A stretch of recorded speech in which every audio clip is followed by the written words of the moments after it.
Viral kisah Jamil Arsyad, seorang warga negara Indonesia bebas dari penjara setelah 40 tahun ditahan. Melansir dari Kompas.com, pada Rabu 19 April 2023, Jamil menerima pengampunan kerajaan dari Sultan Johor, Duli Yang Maha Mulia Sultan Ibrahim Ibni almarhum Sultan Iskandar. Sedianya, dia divonis penjara seumur hidup. Usianya kini telah mencapai 63 tahun. Setelah mendapat pengampunan, Jamil lantas diperbolehkan pulang ke kampung halamannya di Kampung Guang, Kaliwang, Sumbawa di Indonesia.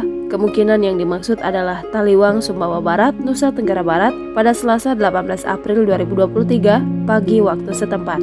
Diberitakan kantor berita Malaysia bernama Jamil mengaku bersyukur diberi kesempatan menghabiskan sisa hidupnya di desanya. Namun jauh di lubuk hati dia merasa berat meninggalkan penjara yang telah membantunya untuk bertobat dan menjadi anggota masyarakat yang berguna. Selama di penjara, Jamil menjadi penjahit yang terampil. Bernama melaporkan, dia telah menjahit ribuan baju Melayu dan blazer untuk para petugas penjara. Sebelum dipindahkan ke penjara Taiping, Jamil pernah dikirim ke penjara Johor Bahru. Di penjara Johor Bahru, dia sempat mempelajari keterampilan membuat perabot rotan seperti kursi dan meja. Berbekal ilmu agama yang diperolehnya selama berada di desa, Jamil mengaku selama 40 tahun merayakan hari raya di penjara, dirinya pernah juga memimpin jemaah lain termasuk saat sholat Idul Fitri. Jamil berpesan kepada para pemuda agar tidak menyia-nyiakan masa mudanya dan tetap berpegang teguh pada agama agar tidak melakukan perbuatan yang tidak baik. Dia pun berterima kasih kepada Sultan Ibrahim dan seluruh staf penjara Taiping.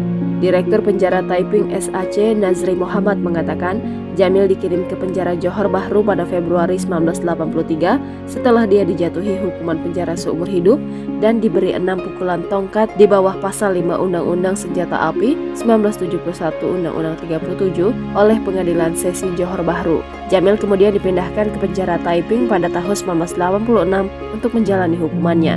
Menurut Nazri, pada 22 Maret, Jamil menerima pengampunan kerajaan setelah pertemuan Dewan Pengampunan Negara Bagian Johor dengan syarat dia harus dideportasi ke Indonesia dan berjanji untuk tidak kembali ke negara itu lagi.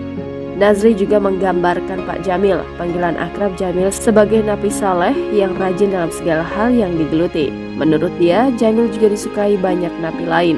Sebut saja Jamil Hayat atau sebutan akrabnya di penjara, dan semua orang akan mengatakan bahwa mereka mengagumi dan menghormatinya karena karakter kepemimpinan dan pengetahuannya, tambah Nazri.